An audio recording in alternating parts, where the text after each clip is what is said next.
प्रभु के पास आकर उसकी आराधना, उसकी इबादत कर सकते हैं। जो बहुतों के लिए ऐसा सौभाग्य नहीं है। बहुत लोग ऐसे चाहते हैं कि वो भी परमेश्वर की आराधना करें, परमेश्वर के संगति में आए, लेकिन उनको ऐसा नहीं मिलता है।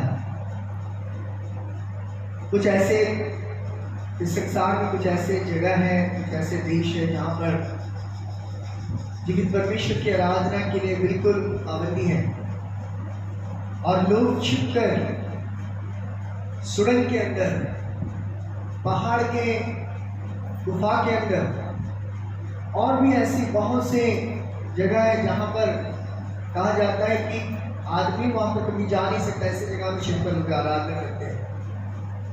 और हम लोग कितने सचमुच भाग्यशाली लोग हैं कि परमेश्वर ने हमको ऐसे मौका दिया है कि हम जब चाहे तब परमेश्वर के पास आ सकते हैं।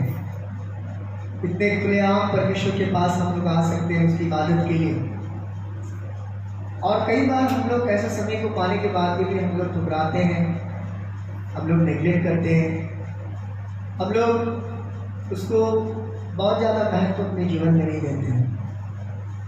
लेकिन मेरे प्रिय मित्रों, मैंने वो व्यक्ति जो परमेश्वर की आराधना को जीवन का सर्वश्रेष्ठ विषय जानता है और मानता है। इंग्लिश में से कहा जाता है कि ये highest privilege of a man to know his creator and to worship him. अपने सृष्टिकर्ता परमेश्वर को जाने।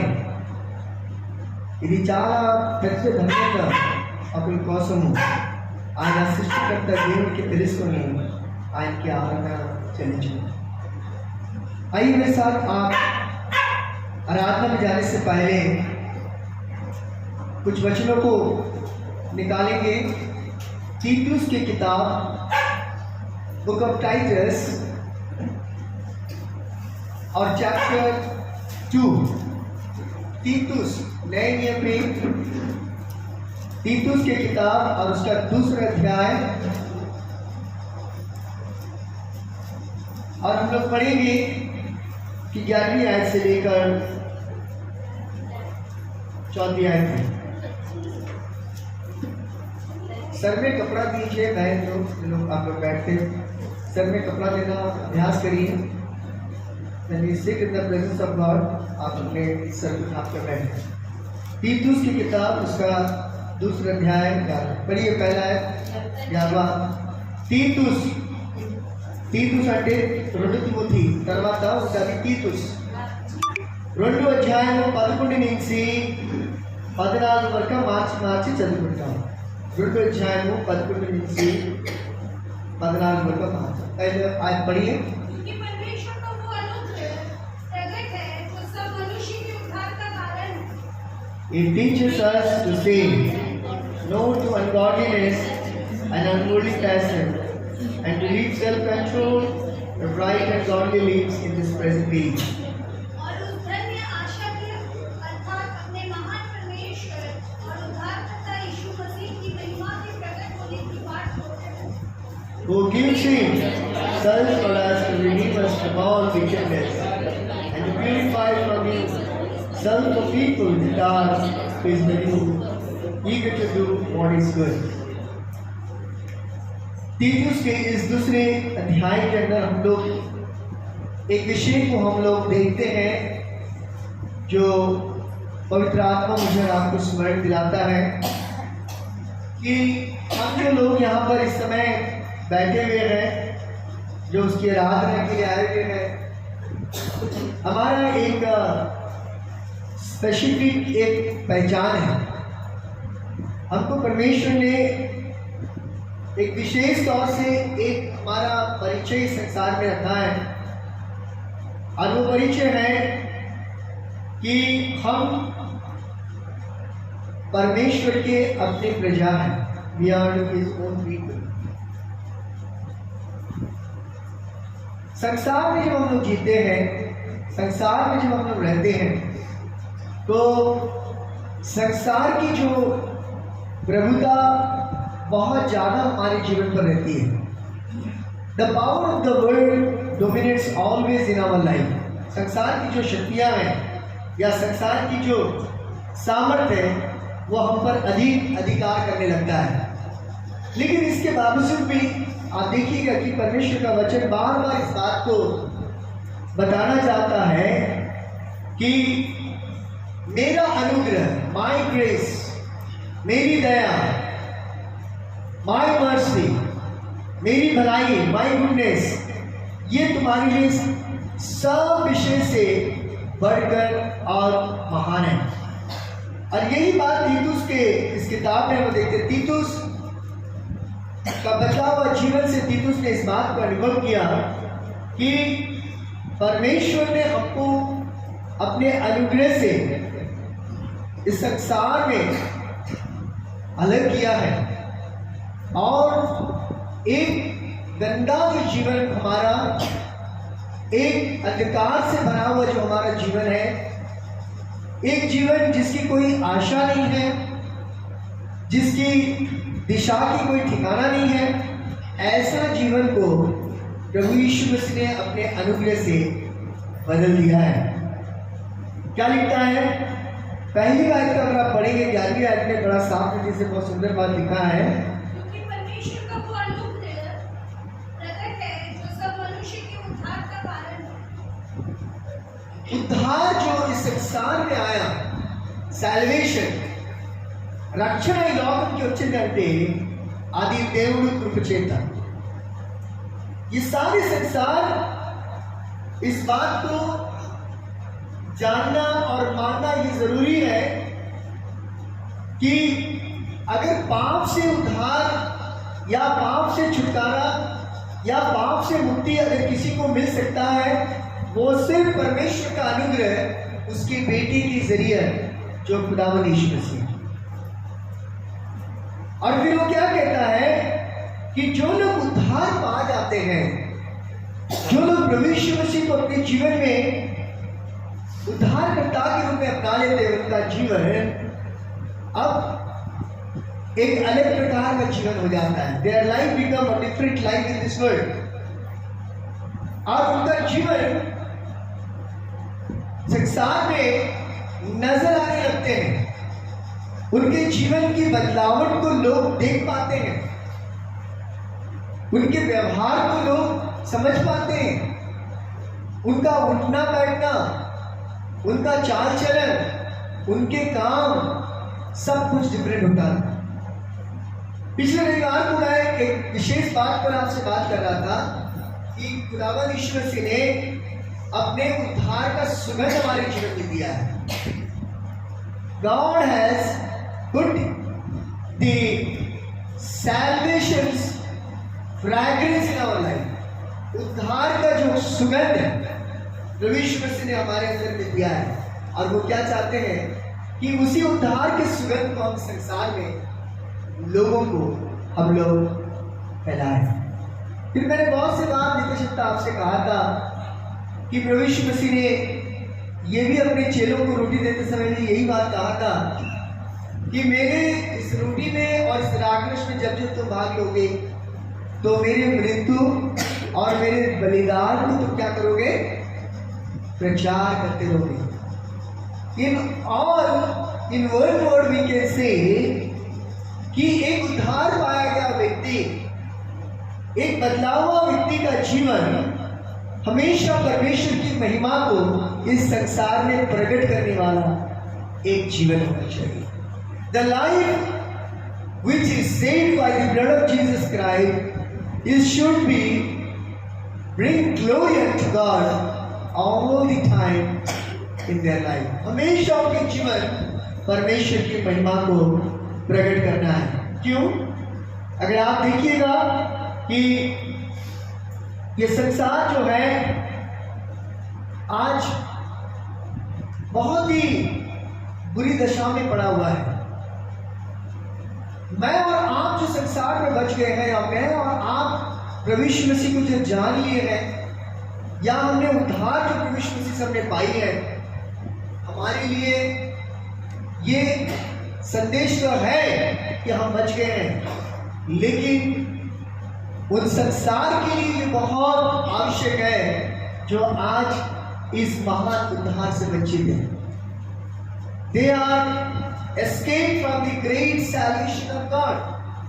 और आज इसलिए संसार के अधिकतर लोग अंधकार में जी रहे हैं, पाप की अभिलाषा में जी रहे हैं, मूर्खता में जी रहे हैं, गंदगी में जी रहे हैं, और भी बहुत से ऐसे पाप का एक बड़ा लिस्ट है जो हम बोल सकते हैं। उस दशा में लोग जी रहे हैं, और ये सब जो वो कर रहे हैं अपने जीवन में, इसका अंत क्या है उनको ये बात कदापि मालूम नहीं। और जब उनको ये बात मालूम हो जाएगा कि इसका अंत बहुत ही भयानक है, बहुत ही बुरा है, और ये अंत एक अनंत काल का विनाश का अंत है, तब ये भी प्रभु यीशु मसीह के पास आने लगेंगे। लेकिन प्रियो, सवाल उठता है कि ये कैसे आएंगे? कौन उनको आने वाली परमेश्वर की महान जो न्याय है, जो भयानक जो न्याय है, परमेश्वर का जो अनंत काल का जो न्याय होने वाला है, उसके विषय कौन उनको बताएगा? और यही बात मेरे और आपके लिए सवाल पैदा करता है कि एक विश्वासी होने के नाते, being a born again child of God, हम इस संसार में कैसे जी रहे हैं? क्या लोगों को ये सूचना मिल रही है कि प्रभु यीशु मसीह ने मेरे जीवन को बदला है? क्या लोग हमारे जीवन को ये देखकर समझ पा रहे हैं कि हमारा परिवार प्रभु यीशु मसीह के लहू से धुला गया है? यह आप अपने आप से सवाल कीजिए। क्यों जानते हैं, अगर 14 आयत में हम लोग पढ़ेंगे तो वहां पर एक बहुत सुंदर बात लिखा गया है, जिसने अपने आप को हमारे लिए दे दिया, हाँ, कि हमें हर प्रकार के अधर्म से छुड़ा ले, हाँ, और शुद्ध करके हाँ, अपने लिए एक ऐसी जाति बना ले, हाँ, जो भले भले कामों में हाँ, सरगर्म हो।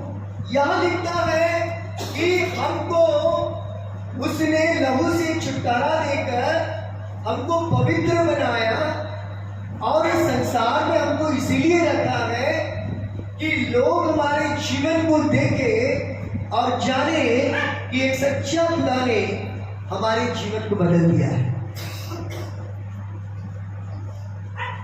మేము దేవుడు ప్రేమతో మన జీవితం మార్చినాయి। ఈ విషయాన్ని లోకము ఎలాగా గమనిస్తారు? మన జీవితాన్ని, మన కార్యము, మన జీవితంలో చేసిన ప్రతి మాట ఆయన కోసం, ఆయన మహిమ కోసము ఎప్పుడు మేము జీవిస్తాము, ఆ విషయాన్ని దేవుని కనపరుస్తాయి। ప్రజలు మనల్ని చూసి దేవుని కనపరుస్తారు। इसलिए वो क्या कहता है? इंग्लिश में बहुत सुंदर लिखा है, somebody can read verse 14, who gave himself for us to redeem us from all wickedness and purify for himself people for his own possession, who are jealous for good works. yes। देखिए, इस दुष्ट संसार से, दुष्ट जिंदगी से मेरा और आपका छुटकारा होने का मकसद कुछ ऐसा है कि सिर्फ आराधना ही करना नहीं है। इस दुष्ट संसार से या गंदे संसार से जो परमेश्वर ने मेरी और आपकी छुटकारा किया, मुझे और आपको जो परमेश्वर ने आजादी किया, केवल संडे आकर 2 घंटा उसकी आराधना करने के लिए नहीं है। कुछ और एक उद्देश्य से परमेश्वर ने मेरा और आपका छुटकारा किया है। और उद्देश्य क्या है? कि मुझे और आपको पवित्र बनाकर, मुझे और आपको उसकी प्रजा की राही इस संसार में प्रकट करने के लिए। इसलिए पहला पत्रस में भी ये बात लिखा गया है कि उसने हमें उसके लिए, उसके निर्दोष और निष्कलंक पवित्र लहू से धोकर उसने अपने लिए हमें अलग कर लिया है। क्यों अलग किया है? क्योंकि जब हम संसार में अलग हो जाते हैं, जब हम संसार की परिस्थिति से अपने आप को अलग रखते हैं, संसार की जिंदगी से हम अपने आप को दूर रखते हैं, तो definitely people notice our life, लोग हमारे जीवन को देखते हैं। बिकॉज बाइबल बताती है we are a peculiar people unto God, हम परमेश्वर के लिए एक अद्भुत प्रजा है। और लिखता है कि हम उसकी महिमा को इस संसार में प्रकट करने के लिए अलग किए गए। एक विश्वासी का आराधना का सर्वश्रेष्ठ उपहार क्या है कि उसका बदला हुआ जीवन का गवाही, उसकी बदला हुआ जीवन की गवाही, वो कैसा इस संसार में रह रहा है, कैसा वो जीवन बिता रहा है, उसके परिवार कैसा परमेश्वर से प्रेम करते हैं, उसके बच्चे कैसे परमेश्वर का भय मानते हैं। ये एक विश्वासी का बदला हुआ जीवन का सबसे बड़ा आधार है। नहीं तो अन्यजाति भी अपने ईश्वर की आराधना करते हैं, उनके और आपकी आराधना में, मेरे और आपके आराधना में कोई फर्क नहीं है। हमारे आराधना के साथ एक विशेष बात जुड़ा हुआ है। A specific things is there in our life, और वो विशेष ये है कि होठों से ही उसकी महिमा नहीं, बल्कि ये जीवन उसकी महिमा का है। अगर आप मेरे साथ आप आएंगे निर्गमन उसका 19 अध्याय का 5वीं आयत, तो का निर्गमन कांड में 19 chapter verse 5, Exodus, book of Exodus, Genesis, Exodus। इसीलिए अब यदि तुम निश्चय मेरी मानोगे और मेरी वाचा का पालन करोगे, तो सब लोगों में से तुम ही मेरा निज धन ठहरोगे, समस्त पृथ्वी तो मेरी है। తెలుగులో కూడా చదవండి అది మాట 19:5। కాగా మీరు నా మాట శ్రద్ధగా విని నా నిబంధన అనుసరించి నడిచేయడగా మీరు సమస్త దేశంలో నాకు స్వర్గీయ సాపాద్యమవుతుంది। बस इंग्लिश में पढ़िए। Therefore, if you will indeed obey my voice, Obey my voice, keep my covenant, keep my covenant। you shall be my treasured possession among all peoples, Yes, for all the earth is mine। yes। देखिए यहाँ पर मूसा के द्वारा परमेश्वर ने इजराइलियों की आज्ञा भेजी। क्या भेजा कि now if you obey me fully and keep my covenant then out of all nations you will be my treasure position. क्या लिखता है, यदि तुम मेरी आज्ञाओं को मानोगे और मेरी आज्ञा पर चलोगे तो पृथ्वी के लोगों के बीच में तुम जाने जाओगे कि तुम मेरी प्रजा हो। When you obey me, when you keep my commandment, then people of the world will acknowledge you that you are my king। बहुत सी बात है। एक सच्ची आज्ञाकारिता, परमेश्वर की वाचा को मानना, उसकी आज्ञाओं पर जीवन बिताना, लोग आपको पहचानेंगे। आपको बोलने की जरूरत है कि मैं क्रिश्चियन हूँ। నేను క్రైస్తవుని చెప్పడానికి మీకు అవసరం లేదు। You need not to tell that I am a Christian। आपको बोलना नहीं पड़ेगा कि मेरा नाम सैमुअल है, डैनियल है, फ्रांसिस है, पीटर है, ब्यूला है, हेप्सिबा है, ये सब बोलने की जरूरत नहीं है। बाइबल बताती है simply if you obey me, if you keep my covenant, people of this world will acknowledge that you are my king। मेरी आज्ञा पालन करने से लोग तुझे जानेंगे कि तू मेरी प्रजा है। क्या डिसेंसी है लाइफ में, क्या सुंदरता है हमारे जीवन में। इसी को बोला जाता है the aroma of the Christ. प्रभु यीशु मसीह का सुगंध, प्रभु यीशु मसीह का महक हमारे जीवन में।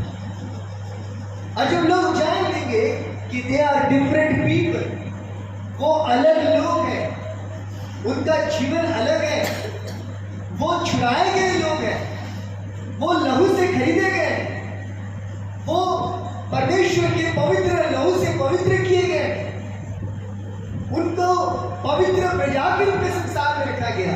जब लोग ये बात को जान लेंगे, ऑटोमेटिकली परमेश्वर की महिमा होने लगेगी। Our God will be magnified that time. लोग कहेंगे सचमुच इनका परमेश्वर कितना महान परमेश्वर। देखो इन्होंने इनके जीवन को कैसा बदल दिया है, इनका परिवार कितना अच्छा परिवार है, इनके व्यवहार कितना अच्छा है, ये कैसे लोगों के बीच में संगति करते हैं, देखिए ये कैसे अपने बोली अपना विचार करते हैं, देखिए हमारा सब कुछ डिफरेंट हो जाएगा।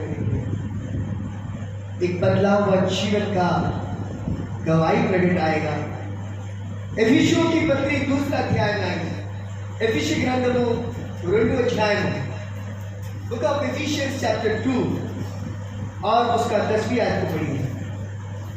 सब मिलकर पढ़िए। तो एक बार निकालिए, सब अपने अपने बाइबल निकालिए। पहले एफिसियों की बुक ऑफ एफिशियंस 2 अध्याय वाली 2 का 10 सब निकालेंगे। एफिसियों की पत्री, इतना देर लगता है एफिसियों की पत्री निकालने के लिए, यानी कि आप लोग कितना बाइबल पढ़ते हैं ये बात से प्रमाण होता है। एफिसियों की पत्री 2 अध्याय का 10, For we are God's handwork, created in Christ Jesus to good works, which God prepared in advance for us to do. अब कोई पढ़िए। क्योंकि हम उसके बनाए हुए हैं उन भले कामों के लिए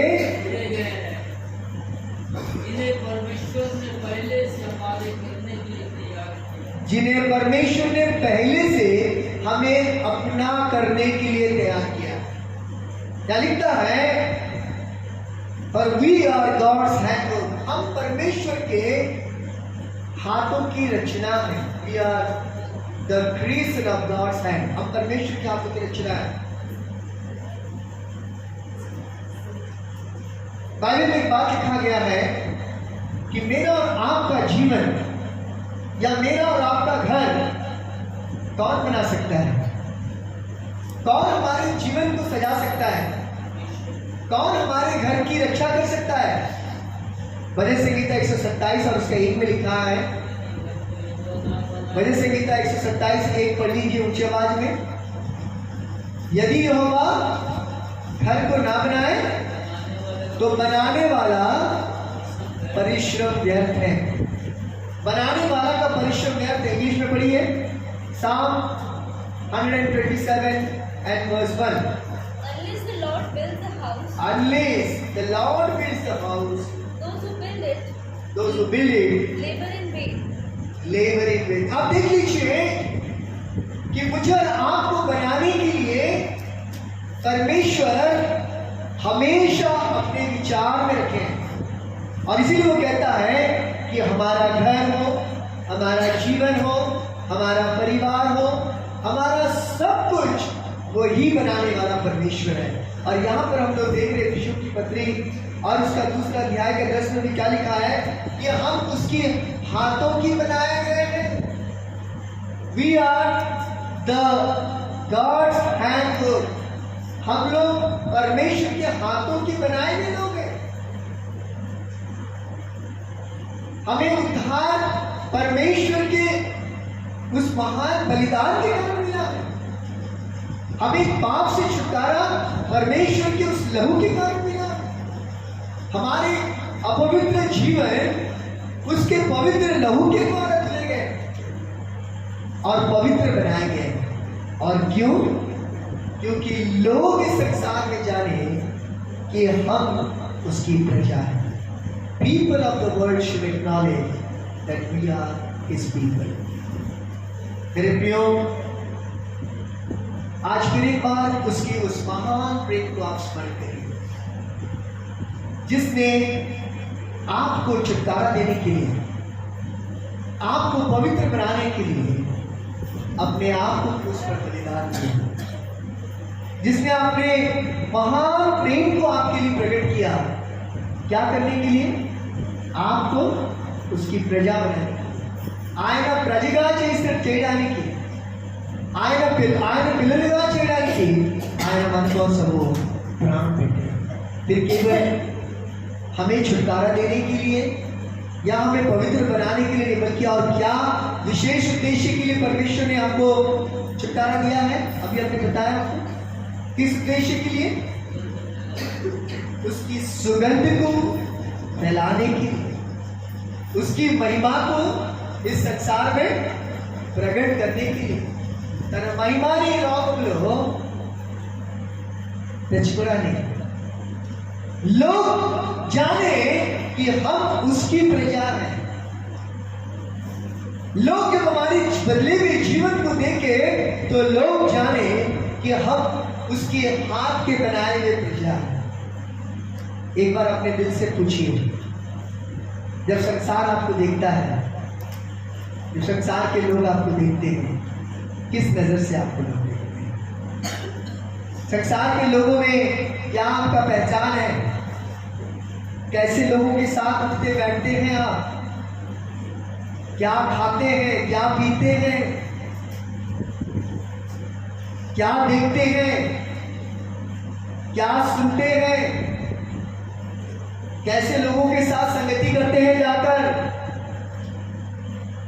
कैसी बातों को कानों में सुनते हैं, संसार की बातों को।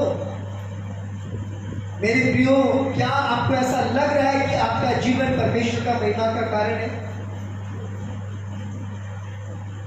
मैं नहीं जानता, आप अपने हृदय से पूछिए। आज की अवसर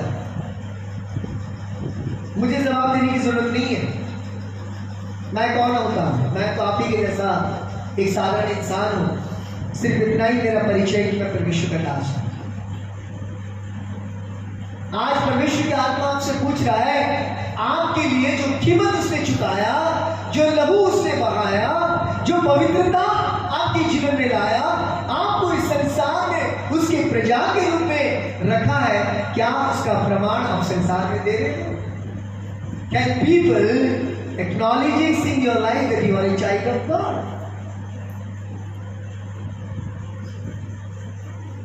आज अपने हृदय से पूछिए, और यहां से जाने से पहले आप प्रभु से ये निर्णय लीजिए।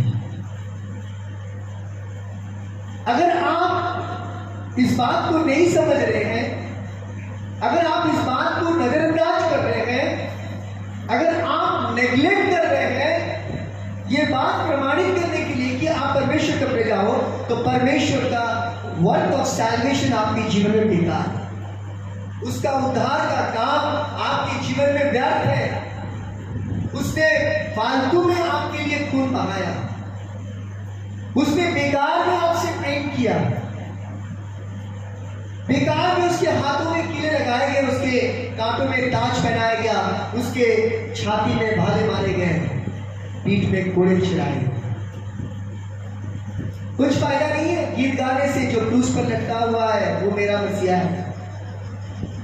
अगर आपका जीवन ये प्रमाणित नहीं करता है that you are a child of God, आप परमेश्वर की कभी महिमा का कारण नहीं कर पाएंगे। इसलिए आज फिर से परमेश्वर ने आपको स्मरण दिलाया कि जो अनुग्रह परमेश्वर ने आप पर किया है और कर रहा है, अब तक कर रहा है, पता नहीं आगे कब तक करेगा। हो सकता है आज ही वो अनुग्रह बंद हो जाए, आज ही वो कृपा आप पर परमेश्वर हटा ले कि अब मैं इससे कोई मेरा संपर्क नहीं है, अब से मेरा कोई चाहत इसमें नहीं है, अब मैं उससे और माफी नहीं करने वाला हूं, अब उस पर दया दिखाने वाला नहीं हूं, अब उसकी जिंदगी में मैं कुछ करने वाला नहीं हूं। एक बार अगर परमेश्वर अपने मुंह फेर ले आपसे, तो जान रखिए कि जीवन में ठुकराने के सिवा, दर दर रोने के सिवा और अनंत काल के नरक में जाने के सिवा आपके जीवन में और कोई दिशा नहीं। इसलिए आज प्रातःकाल के समय परमेश्वर ने इन बातों को आपके सामने में लेकर आया कि इस बात को जानना कि आप जो परमेश्वर की आराधना करने के लिए आए हो, या आप सचमुच परमेश्वर के आराधना के योग्य हो, या आपका जीवन में बदला हुआ जीवन में, इस संसार में प्रमाण दे रहा है कि आप परमेश्वर के छुड़ाए हुए जन।